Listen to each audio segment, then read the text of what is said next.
Remember days gone by when you heard a great singer and you could be pretty positive you were listening to an actual singer?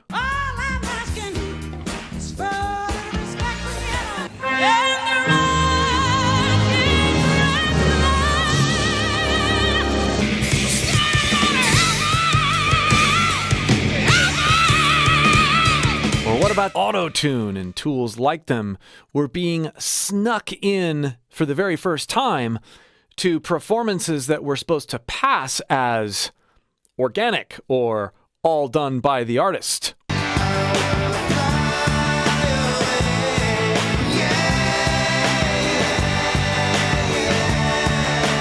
Or what about the T-Pain style auto-tune where it's obviously a thing and over time, our ears have become accustomed to accepting that as a sound and listening to it and enjoying it. How did you discover auto-tune? Darkchild used it on a Jennifer Lopez remix. Darkchild. Yeah, producer Darkchild used it on a Jennifer Lopez remix, and I heard it for like 2 seconds. I was like, I gotta find out what that is, because I want to use it on a whole song. Or how about the other day when that AI band got 500,000 streams by who knows who or what? Some friends of mine sent me this band, the Velvet Sundown, and said, can you believe this? This is supposedly an AI-generated band. Velvet Sundown tops 370,000 Spotify listeners. It's actually way beyond that now. Or last week when you saw that killer group of vocalists in their kitchen delivering the most harmonious heavenly blend, faked in lots of different ways. 1, 2, 3, they're gonna run back to me.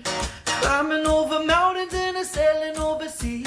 1, 2, 3, they're gonna run back to me. They always wanna come, but they never wanna leave my exes. As vocalists, and even just as consumers and enjoyers of music, we have got to start looking for different things to connect with when it comes to genuinely great singing. Otherwise, the robots are going to kill us off. Both vocalists and just people who enjoy music. This problem of varying degrees of fake singing is making it not only difficult to learn how to sing well if you're interested in doing those sorts of things, but it's warping our view of what good singing is to begin with. And we've done it to ourselves over time. It's easy to just point the finger at technology, but it's how things are being used and accepted, and it's the deceit behind that's coming back to bite people because we aren't really even sure what's good or not anymore.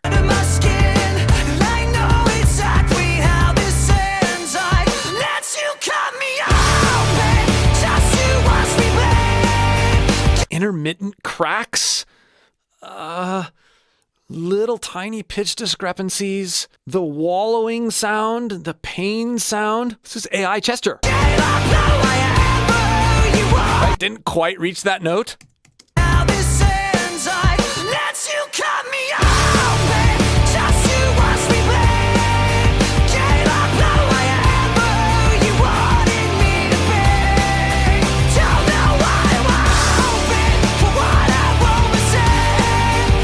Now, if you listen to this even a few times, you begin to hear things that if you didn't know it was AI and if you were living under a rock and didn't know who Chester was, that you can still hear like some of these notes are just ding.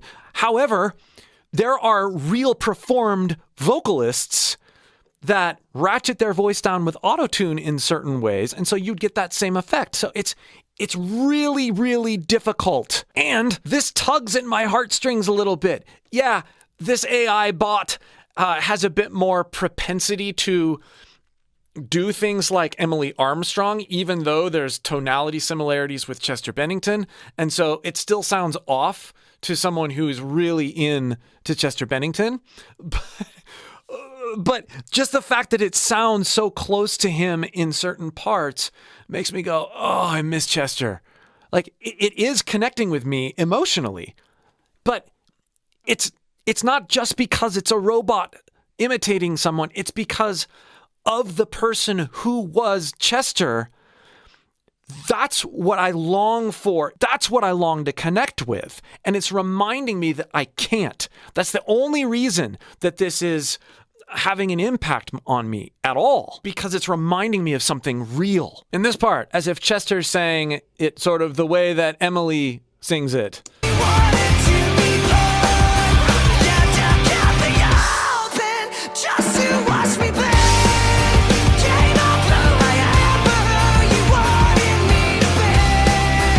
The logical end, and we can already see it happening in this very AI, we continue to create better and better tools to feed our need for nostalgia by pointing back to things that were, in fact, real.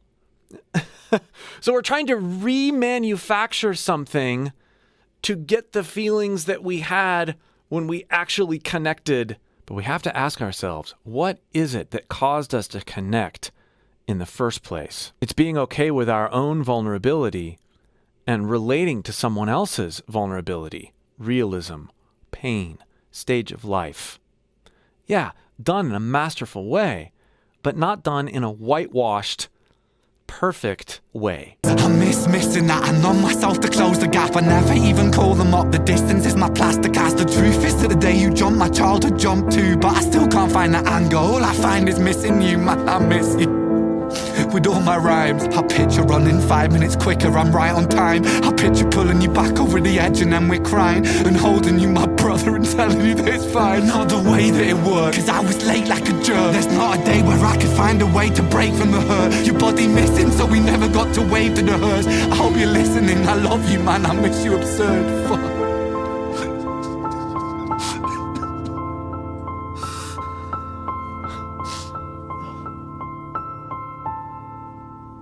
Honest, spontaneous writing, performing, singing, speaking, to connect, to let it out, to express. If we vocalists, if we music lovers are going to remain on this earth, we must make this shift. What do we have to say instead of what do we have to prove?